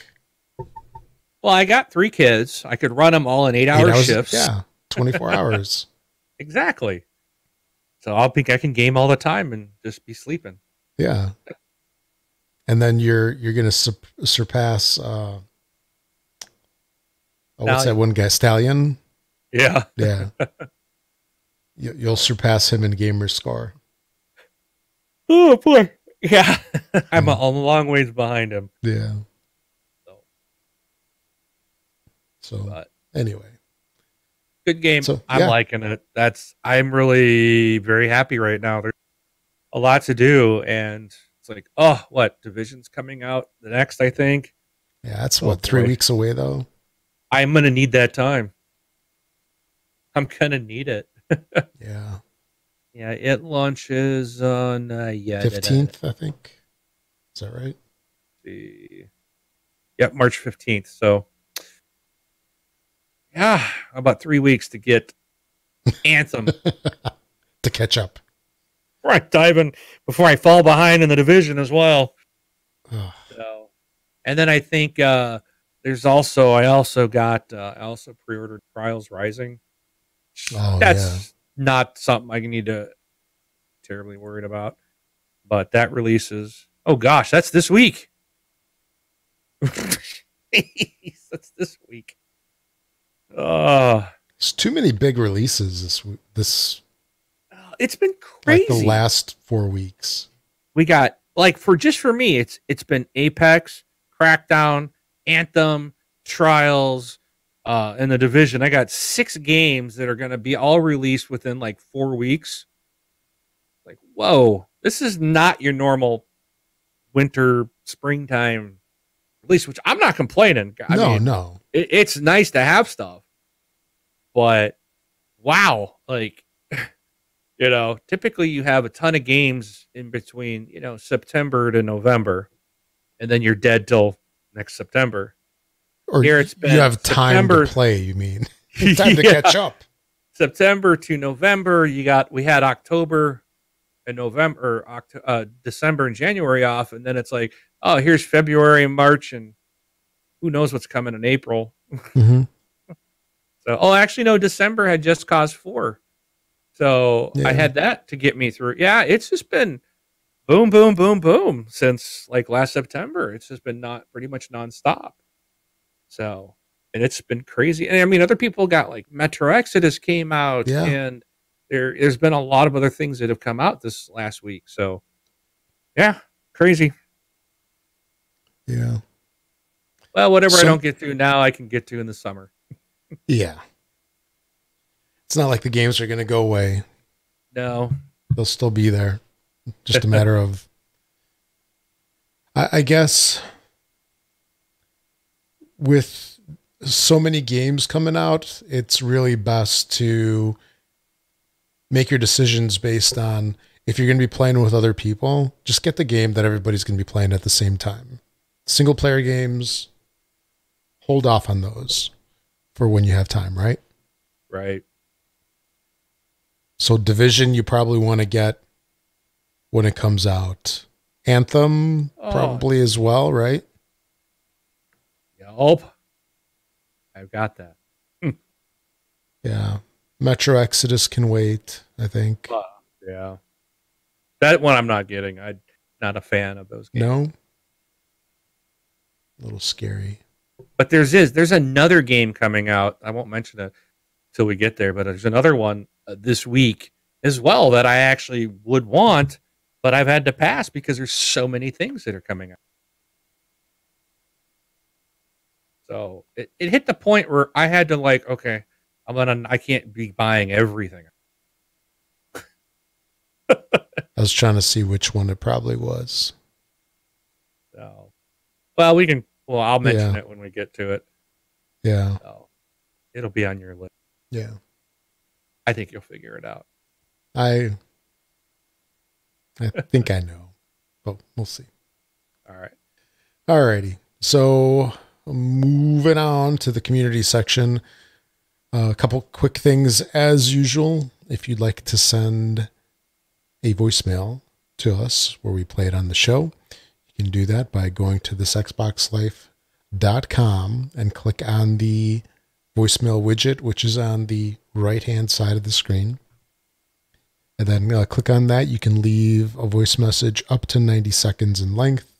If you need to leave longer ones, you can do multiples, or you can also record yourself, send us an MP3 to contact@thisxboxlife.com. And we got another message from CatFlap1970. So let me cue that up for everybody, and here we go. Hi guys, CatFlap970. I'm going to pull a trigger on Far Cry New Dawn. It's your fault, Rob.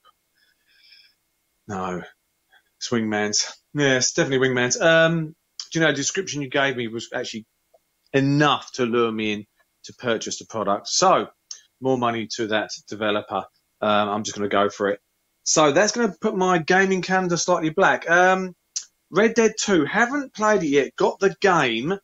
How much time do I need to throw at that game to actually get a good grip of the main game? I mean, how long does the main game take before I go into oblivion of trying to complete the game fully? Am I looking at a 100-hour game, do you think, on Red Dead? Because I'm going to go straight into Far Cry. I'm going to go dive straight into that and hopefully knock it out quickly, because some short games are better than long games, because that helps me with my timing. Good show, chaps. Carry on. I've got many, many hours to pour into my Xbox. Great show, lads. Always nice to hear your voice and to be part of the community within. All right, thanks, CatFlap, for that message yet again. And Mark, he mentioned in there that Mark couldn't hear this, but do you remember his message from earlier? Yeah, that he went ahead and got Far Cry. Yeah. So I'm, I felt like, I got much better information, but I think what he was asking for, he's going to find. It's so I did mention all that earlier and in today's show earlier in the episode, but yeah, I think he's going to like it. If he liked Far Cry 5, what's different too, it's like, if you like Far Cry 5, I can't necessarily say you're going to like the new one. I think you'll like this expansion, but there is different gameplay. Like, you didn't have to build up your resources and stuff like that in Far Cry 5. So that's a completely different game style, gameplay, but it's not, he wanted something different. He didn't want to just reskin. So I think he's going to be happy with it. So, but yeah, CatFlap, when you get into it and you get to play it and you're done with it, shoot another voicemail over. I'd like to hear your thoughts, and hopefully you your purchase was you enjoyed the purchase. And if it can last as long as the Lego games. Because no, it's not going to last that long. This is a much shorter game. It's a mini. I don't know how long it is, but I don't think you're going to see more than 8 hours max. On the Far Cry New Dawn. It was designed to be a much smaller game, which is weird because I feel like I'm not that far into this, but yet I've probably a couple of hours, and it's like, okay, this thing's supposed to be short, and I got a lot of building to do, like get my town of prosperity up. So I'm not really sure. Maybe the story is only a few hours, and then all the side stuff can maybe drag it on. So I'll have to see. I can give you a little bit more once I keep playing. So there's a website that I usually check. It's called How Long to Beat. Okay. And people write in basically, and they say how long it takes, or I don't know if it does some kind of polling or whatever, but it says main story is 12 hours. I think this is on average. Main and extras, 15 and a half. For the completionist, it's 20, and an average for all style 14.5. What was the main story? 12. Oh, really? Okay, so that's not what I've been hearing. I've been hearing this was a really short game, but I'm not, that to me seems more realistic what you're saying, because I've been in there a couple hours and I'm like, I'm nowhere close to I'm just starting to start building and leveling up some sections on my base. So glad to hear that. It's going to go longer than I thought. I know I heard somewhere it was like 6 or 8 hours and you were done. So I'm glad that's incorrect. Maybe that's speedrun territory. Could be. So. But, sometimes when you're playing games, it, time goes by a lot longer than you think. True that. Kind of like when I was building my base, and then all of a sudden, as I started around 6, and then it was like 10:30, I was like, oh, I didn't even have dinner.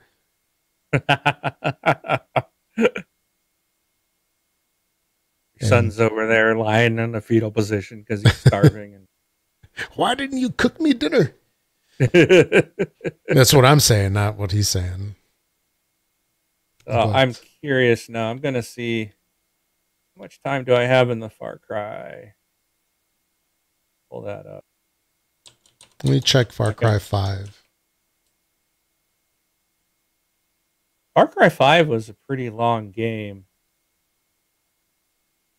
So they're saying Far Cry 5 base version is 17.5 hours for the main story.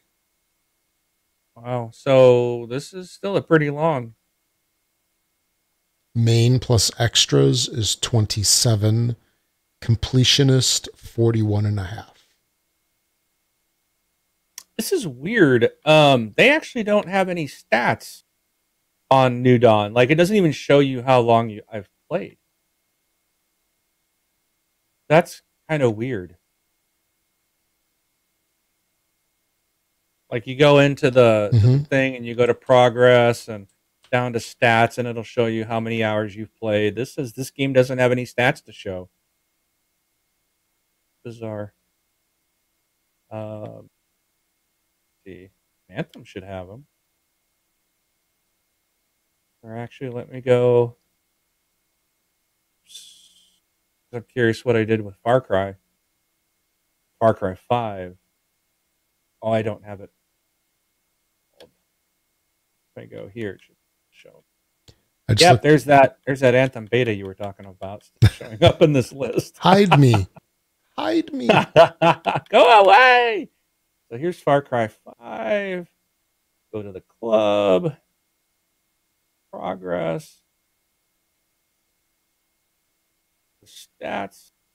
So like there, I played Far Cry 5. I have 5 days and 18 hours. So almost 6 days on that one. Which is show my idiocy here is I gotta go pull up my calculator because I'm too stupid to figure it out. I just looked up 5 times 24 is that plus 18. I got 138 hours on Far Cry 5. So that's a long. But I don't know why it doesn't show anything for New Dawn. That's weird. Soon. Very, very weird. I looked up Fortnite on that thing, and it says main story is 140 hours.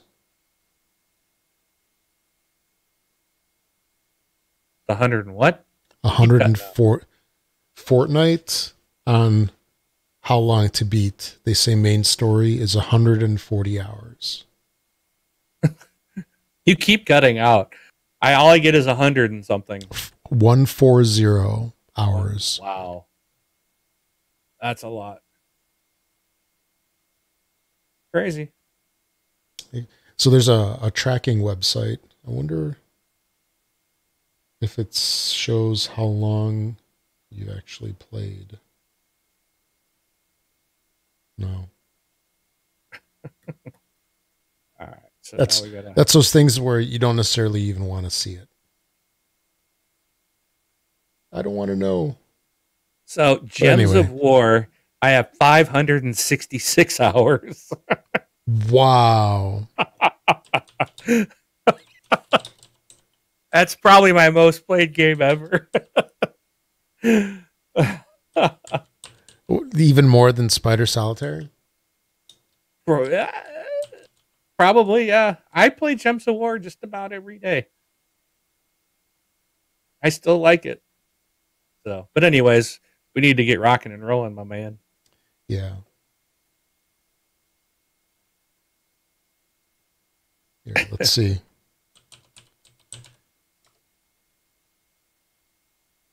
I'm just curious on the Fortnite thing to see if I can actually see how much I've actually how much played. time you've put in. Yeah. Oh yeah, yeah, you'll definitely be far exceeding me. That's for sure.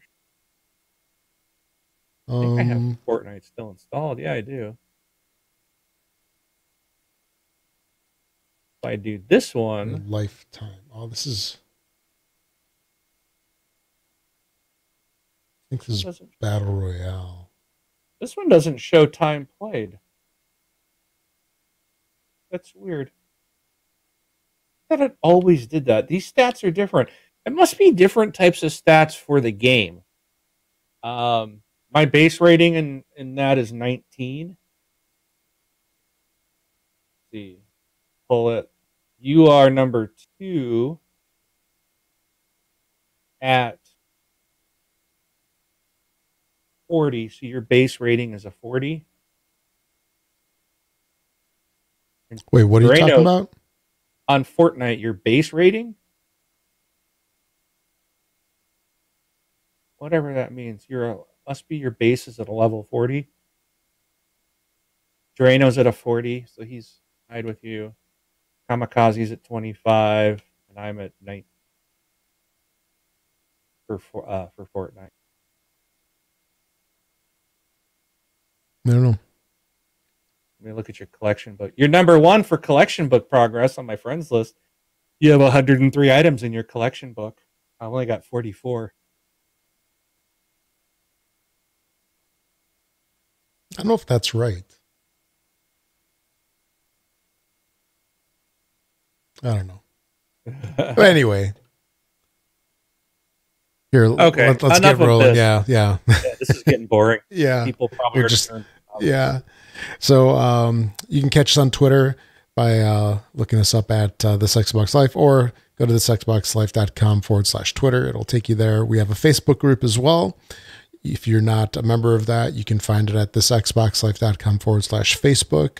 It's a closed group, so if you'd like to get permission to join the group, just ask to join and answer the 2 questions that you'll be given. And it's a closed group, which basically means that if you post within the group, it just stays within the group and it doesn't go to your normal timeline feed or whatever, so that people see that you've been posting on there. And now on to this week's retail releases. Okay, Rob, what you got for us today? What you got for us to play? Give us a list of games that we can buy and play. Okay, Rob. So for the week of February 26th through March 1st, there's actually a fair amount of games that came out, or that are coming out. Starting with the 26th, we have 8-Bit Invaders. We also have Dirt Rally 2.0. That's Xbox One X enhanced. Ghost of a Tale 1.0. Stellaris Console Edition. The Lego Movie 2 video game on the 26th. Trials Rising on the 26th. That one is also Xbox One X enhanced. On the 27th, we have Yonder, the Cloudcatcher Chronicles. And the 28th, we have Fimble. That's Fimbul, not Thimble with a TH. So Fimble. On the 1st of March, we have Awesome P, Creepy Road, Dead or Alive 6, Mars Chaos Menace, Toe Jam and Earl, Back in the Groove, and Treasure Stack. That one is also Xbox One X enhanced. So, Mark, you mentioned that you were going to be getting your Trials Rising on, and there was one more. Was it the Lego game? No. No? The Tetris Dead or game? Alive. Dead or Treasure? Alive 6. Oh, that one. Yeah. That was going to be my third guess. So, yeah, I like the Dead or Alive series, but Yeah. and I've kind of been wanting a new one, especially on this hardware, especially since it's enhanced. It's just going to be amazing, but I'm going to have to wait till that goes on sale. It's just too many games. Yeah. So, And they have Treasure Stack. I haven't looked into this one, but it's looks like a Tetris-like party game. yeah, Looks it's interesting. a mix of a falling block puzzle game with grapple-powered platforming. Yeah, that's going to be... I'm going to have to check that one out. Because they had what was that one game? It was like one of the first games with gold games. Do you remember that one? It was where you could play with up to like 3 other people. You remember, like, from 3 years ago? No, I don't remember. Yeah. I'll have to look it up. It sort of reminds me of that, where you see, like, multiple play fields. But, yeah. I don't know. See how it goes. All right, so there's a fair amount of stuff that comes out, although it looks like really only, like, 3 major titles. Trials, DOA, and the Lego game. Did you see the Lego movie too? No. No? It's decent. I saw Ralph Rex the Internet the other day, and that was hysterical. Yeah, I haven't seen that one yet. It's great. Watch, Rob, when you watch it, watch all the way through the credits. There's a couple of Stuff at things the in end? there. Okay. Yes, there's... Are they like there's- peppered through the credits? No, there's all the way at the one end? about, I think, probably halfway, and then there's another one at the end. Okay. The one at the end is absolutely hysterical. And like, kids aren't going to get it. Mm-hmm. Like, kids will not understand that, but you should understand it. Okay. I'm curious now. Our age would understand it. Yeah. And there was a lot of things in there that like kids wouldn't understand. It's funny. It's definitely that's one of the better ones. Mm-hmm. So, Okay. but anyways, Alrighty. Okay, games with gold. There's going to be a little switcheroo happening later on this week, but I haven't found that they've released the March games with gold yet. So I'm sure that'll happen in the next couple of days. probably But in the next 5 minutes after we quit. yeah, Major Nelson will probably announce them tomorrow. But through the end of February, I really want E3 to come along, don't I? We have Bloodstained Curse of the Moon. So that is the games with gold for Xbox One for the month of February. And then the game that got added mid-month was Super Bomberman R. For Xbox 360, back compat, we have Jedi Knight, Jedi Academy. I've been meaning to try that one. Did you try that one, Mark? No, I have Jedi not. Academy. I'm just curious to see how bad it's going to be. I don't want it to be bad, but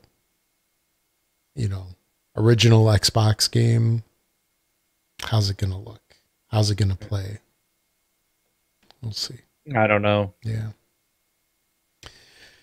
And then, as usual, a couple quick announcements here before the end of the show. If you make any purchases on Amazon, make sure to use our affiliate link. And now the one on the website apparently works. Hopefully it still does. And so you can find that at thisxboxlife.com/Amazon or on our Facebook group all the way at the top. Use our affiliate link each and every time you make your purchases on Amazon. A small, tiny finder's fee gets sent our way for sending you over to Amazon, and does not cost you anything extra, but it's a great way to support the show. Also, if you're an iTunes user, find the podcast on the iTunes store, give us a 5-star rating. The more people that give us ratings, the more bumped up we get in the rankings over there. Even though that was improper English there. But yeah, we get boosted in the rankings, and then more people can find out about the show. Then follow us on Mixer, Twitch, and YouTube. And thanks to Learned Your Lesson for the music.